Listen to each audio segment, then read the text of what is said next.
So your first question is probably, have you been an artist all your adult life? And no, I have not. I was a business major. I have a BSBA and a master's in organizational management, and I spent over 30 years in corporate America. And I actually loved it. I loved everything about it. I liked the collaboration, the teamwork, projects, working on goals and objectives together, and working on ways to improve processes, come up with lessons learned. I loved it all. I really like celebrating wins together, whether it's a project or team or company win, even big wins and even small wins. So that's what kind of draws me to being in network groups as well, because I can celebrate the networking group members, their wins. So I'll tell you about the art now. The hobby that I had, the art hobby, started in 2008, and I was painting just for fun. I really enjoyed it. It helped with the opposite side of the brain, doing analytical at work and the creative outside of work. In 2013, I got more serious about it and signed up online with an online seller website and started selling work. In 2015, and all that was while I was still working full-time, in 2015, I was fortunate enough to be able to retire early and really got all gung-ho with the art. At that time, I realized that I could run after my dream, live my dream, have my own passion, and it became very clear to me that painting was my purpose. So I was so excited about that. Okay, what inspires me to paint? I am very driven to paint uplifting, positive artwork. So it's easy for me to create something after reading scripture or hearing song lyrics that touch me, and being outside in nature. And I think there are a lot of artists where nature, touches them. So, but when I paint it, as you can see here, okay, it's all abstract. That's called inspiration. So you can see it's here, it's from the heart, and it becomes an abstract painting. What is my signature style? Well, it is my first and most apparent signature style is palette knife painting and texture. And let's see, I use a lot of palette knives, and I create a lot of layers. I have about 20 or 30 different shaped palette knives. It helps to have a husband who has a machine shop, and he can custom make those for me, so that's a plus. Do I use paintbrushes? I sure do. From Big, can you believe how big? This is called the Big Brush. And I just discovered these teeny tiny brushes for detail for acrylic nails, if you're getting your fingernails done. These work great for teeny tiny waves that I'm painting in my seascapes. And of course, everything in between, these sizes too. I like to try it all.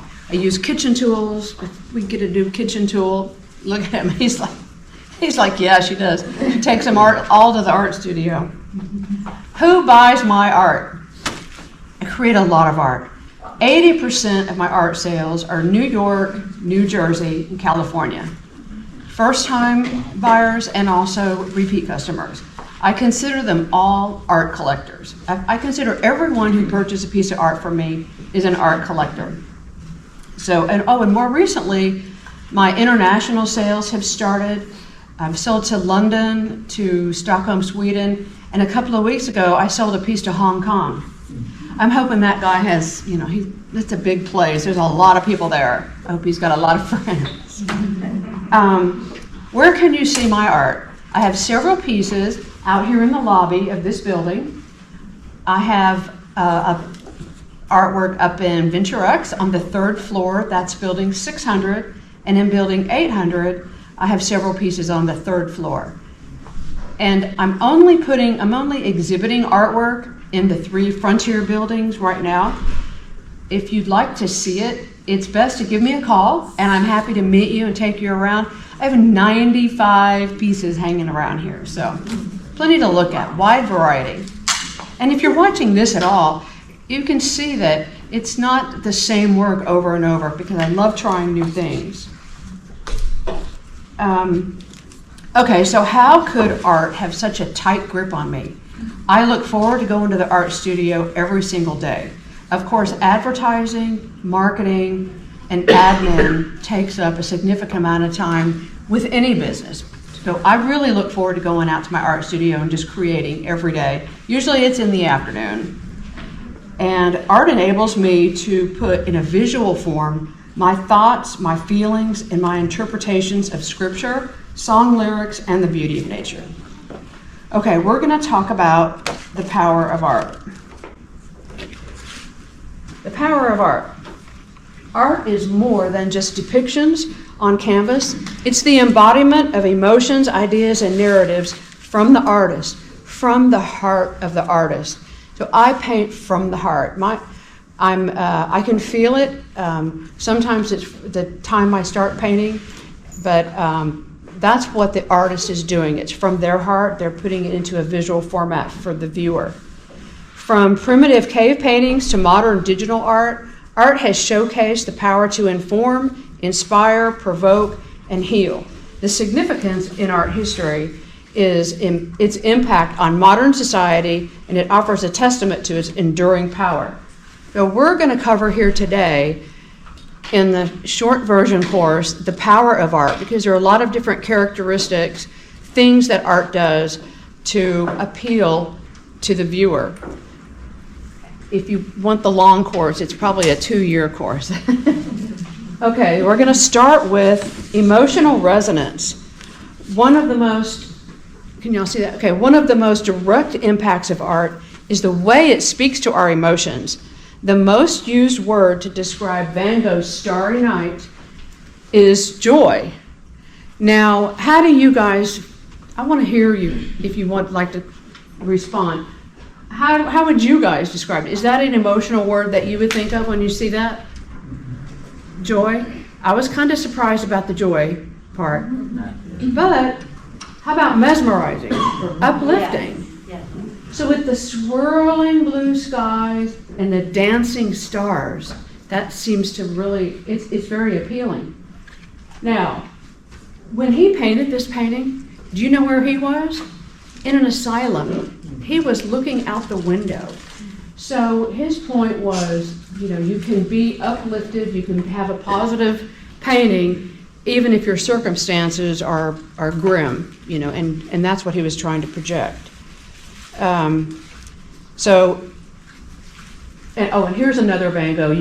I just wanted to include that because you can see the style is continued over there. He uses the same style, just not as pronounced. Without uttering a word, art can evoke powerful emotions, be it joy, sorrow, anger, or contemplation. Okay, here's another power of art. It reflects society at a given time, and that artist is capturing that moment. He is mirroring in his artwork what he lives in his society. So I want to start over here with Diego Rivera.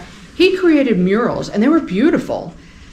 But his purpose was to show the working class people some of their struggles, what they were having to face with the industrial landscape. He did it in such a beautiful way. I recognize his artwork oftentimes because of the rounded curves. It's just gorgeous. So he captured that moment of society back in 1942 in Mexico. Now, Norman Rockwell, same thing, but he was an American, and he would create images. His paintings he provided to the Saturday Evening Post, and they captured his world of society in 1947. These almost could pass as photographs of my grandparents because, similar, I would have to say. So this is what Norman Rockwell says about himself. He said, without thinking too much about it in specific terms, I was showing the America I knew and observed to others who might not have noticed. So I think it would be real interesting to go back at this time and look at other artists who didn't live a life like this and see, how they have responded and mirrored their particular society. Okay. Artists can be an agent of change. Of course, did you know that? I mean, we have so many artists today that are creating artwork, they're painting, they're sculpting, doing all kinds of things to get people's attention because they want to, one, make you aware of maybe a social issue or injustice, inequality.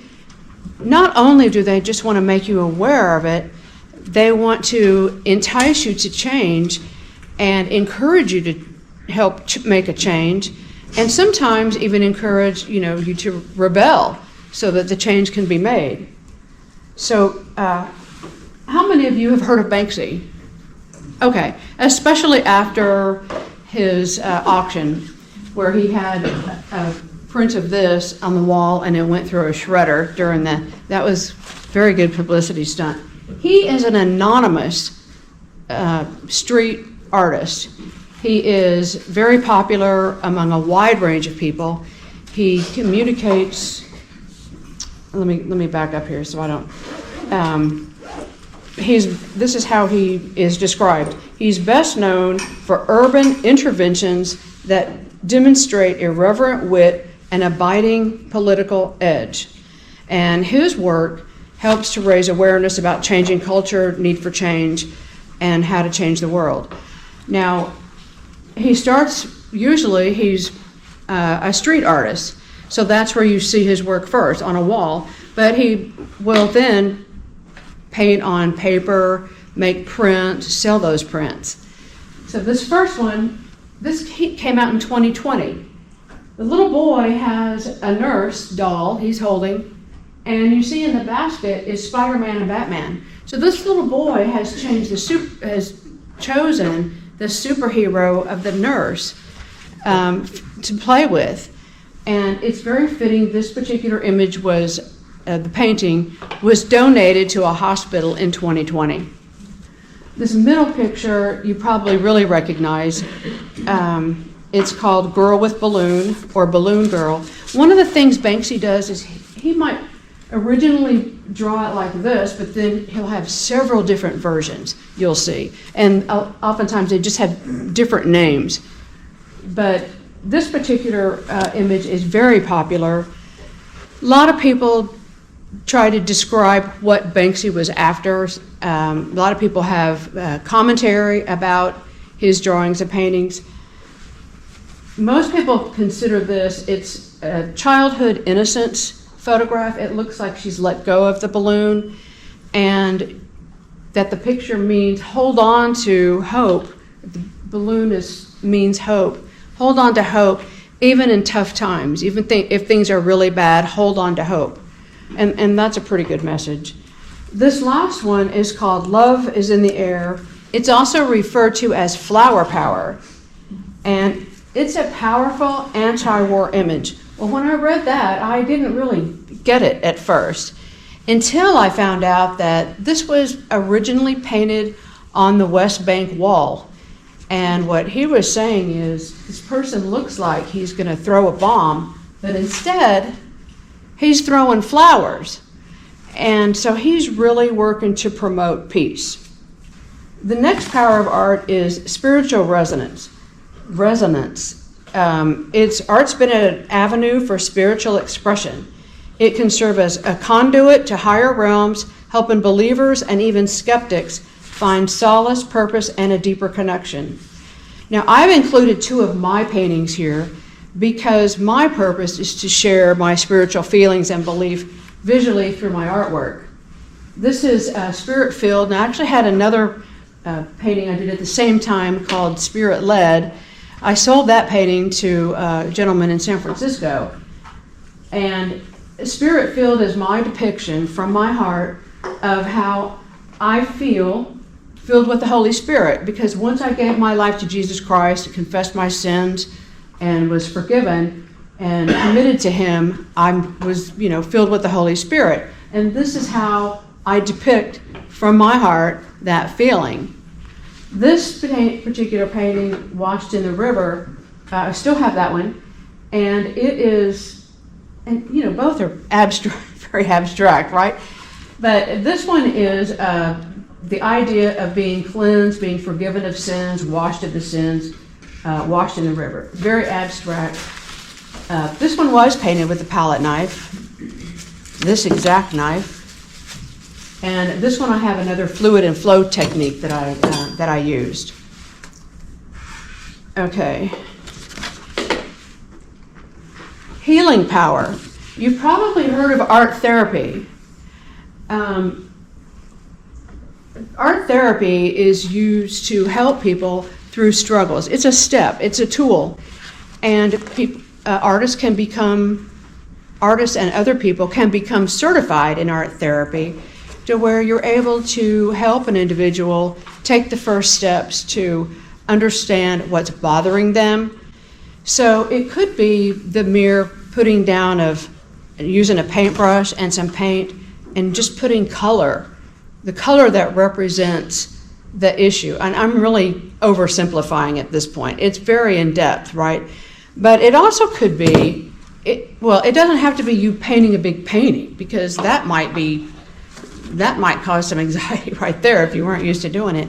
But it's the idea of creating. You could be sculpting, you could be making a craft, you could be coloring on paper with a crayon. It's all a step and a tool to help people. And let's see, I wanted to read this. It's, the artwork can help in two ways, the art therapy. The other way is to look at art that makes you feel good, makes you feel whatever it is you need. Do you need to be, you want calm, you want peace, you want serenity? You probably want to find art that gives you that. The artist has painted it what his heart is telling him, but you, the viewer, you're accepting. It's like a communication, it goes from one person to another. The other person accepts it in their way. So you might find this type of work calming. Maybe what you want is energetic, so maybe it's therapeutic for you to have a big, bright, brilliant piece you see in the morning and get you up out of bed and moving. Maybe not, but. So I found this piece of art online on Etsy, and I contacted this artist. I told her what I was doing here today and asked her if I could provide a piece of her work as an image. I think it's just gorgeous. I just love it. And then Karen Newverth, some of y'all may know her. She was a local Durham artist. She also uses a palette knife, but she makes representative paintings. Now, she has since moved to Asheville, I believe. But we stay in touch, and she gave me permission to use her painting as well. So you have the creating of the art with healing power, and you've got the looking at art can provide healing power. Let me just throw this in here. A lot of these images you're seeing, the paintings, I'm trying to show some that you've probably seen before, so that you can focus your what you're going to remember as what was the power that was in that painting. What is that painting accomplishing? So that when you go to, let's say, a museum of art, you walk in and you see a painting you like, you can ask yourself, what is this painting representing? Is it from a society years ago? Is it a civilization that's no longer available, but thankfully we have the art? You'll just be better suited to ask yourself those questions if you like. Okay, art is also cultural exchange, and it bridges cultures. Now, I met a lady this morning right back there, and she's from another country, and we started talking about that art and some article I saw in Popular Mechanics this morning about a tablet with inscriptions on it that I thought was beautiful. Well, apparently it's a new language. And she and we talked about that and started talking about how we could share our cultures and the art that we're familiar with, and it's already creating a bridge, just having the very beginning conversations. So I had never actually looked up the Japanese ukiyo-e prints. I think it's beautiful, and if I was to get to know the artist, I might do more research on finding out how these kind of prints were created. So I have to say, in our culture today, we work right next to people from all over the world, and talking to them and getting to know them, that is communicating with them, that is a wonderful bridge. But art can also help with that. Now, African masks. I have a friend who travels the world, and she has several African masks. And she can tell me all the little aspects of the mask, what it's representing, and it's just amazing to hear someone talk about that. So I included those here. I included that here because if you don't have a friend who's a world traveler, or it's something new to you, just get to know other cultures' art. It can be a bridge to understanding them. Educational tool. The didactic power of art cannot be understated. In eras when literacy was rare, frescoes, sculptures, and paintings narrated biblical, mythological, and historical tales. Okay, consider the intricate carvings on the Egyptian pyramids and vivid illustrations in medieval illuminated manuscripts. Well, they're both beautiful, I think. And the tablet that I saw in that article this morning looked similar to this, but apparently it was it was from Turkey. It was a completely different language, but it was just gorgeous. So these are more than just decorative. They were used for education, for narrating tales, morals, and histories to all who viewed them. Evolution of thought. Okay. Pablo Picasso and Salvador Dali. When I was in the 70s, I loved Salvador Dali. Him and his, you too? Him and his melting clocks and all that. It was like my way of feeling like I didn't want to adhere to social norms. I wanted something else. And so Salvador Dali was it for me at that point. These are art movements, the Cubism and the surrealistic work done by Dali. They weren't merely aesthetic choices. They represented shifts in thought. So Salvador Dali challenged the boundary between reality and dream, urging viewers to look beyond the apparent. Well, I think he did that. He was successful. That was from his heart. That's what he wanted people to look out. We used to call it out of the box. I guess that was in the 70s. But he wanted people to go outside the boundaries and challenge reality and dream, urging viewers to look beyond the apparent.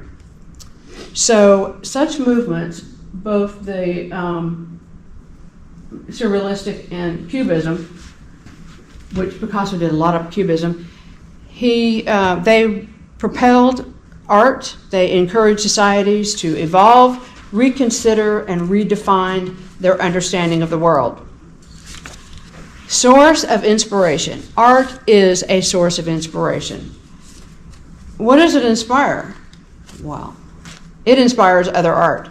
I can look at something like this, and it will inspire me to go back to the studio and paint and be creative. It's the creative attribute that's involved in this that's transferred to me and other artists and encourages us to continue to create. It also ignites passion and even propels technological advancements. And some of the contraptions that he drew in his sketchbooks came to fruition, but in some cases centuries later. Anybody have any idea how many sketches Van Gogh did, Da Vinci did in those sketchbooks? Over 13,000. That's a lot. Okay, well, I know you've seen this before. So I picked this for a reason, because I really want you to if you grasp the concept and think about this when you're looking at artwork, like in a museum or gallery, older works, art creates a legacy. So when empires crumble and civilizations fade, their art continues. So the beauty of the Mona Lisa from the Renaissance period or the stoic might of Michelangelo's David continues to captivate, ensuring the ideas, emotions, and values of bygone eras are truly never lost. So in conclusion, the power of art is multifaceted and immense. It touches the core of the human experience, providing solace, challenging norms, reflecting societal values, and fostering global unity. As we continue to evolve, the importance of art remains undiminished, bearing testament to our past, mirroring our present, and shaping our future. So considering the power of art, we're going to create an abstract design here today. So we are a community right now. We got together here for a reason, for a purpose, and we're going to create a piece of art that it's going to be a finished piece. It's going to be on display, on exhibit, out here in the lobby of Building 700. And it's something that should be around for quite a while. And I think it's, for me, I'm excited because I usually only paint by myself. But I love collaboration, and to me, this is a perfect way to do it. So let me describe the project. On your table, you see those little colored pieces. I want you to know where they came from. Up until very recently, I used styrofoam plates and plastic plates as a palette, and I did it for years and kept them all, but I didn't want to throw them away. I have about 1,000, yeah. So I cut these up to make your little colored pieces. And what we're going to do, we're going to create this project. Now, I went ahead and did the background because we're going to focus on the topic of the painting, which is the kite. And the name of the painting is going to be called Hold On Tight to Your Dreams. You probably saw that in the invitation. So, how are we going to do it? Okay, look at the colors on your table and select one that best represents you yourself, your personality, your style, your uniqueness, how you are.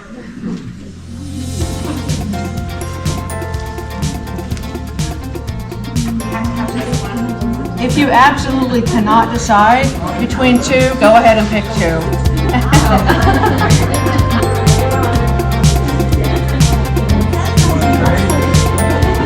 All right, so I'm going to go ahead and give you the second prompt, and you're going to pick a piece based on this prompt, okay? I love how you guys seem like you're really excited about this, because I am, obviously. For this prompt, I would like you to look at the colors and shapes and select one that represents how you feel right now. Physically, mentally, spiritually, all of the above, one of the above, how you feel right now. And after you pick it, after you have it selected, go ahead and bring your pieces up and we'll start putting them in here. Okay, we'll start from this end. Okay. Want me to put it in or Great. Okay.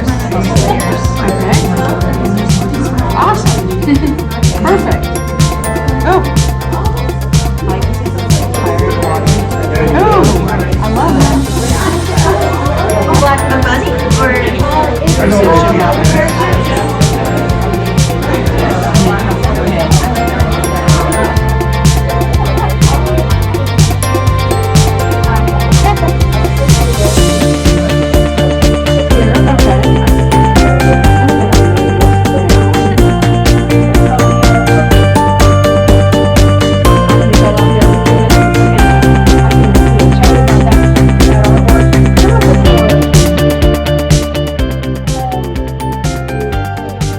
of that song? From 1971. I like it. Hold on tight to your dream. Oh,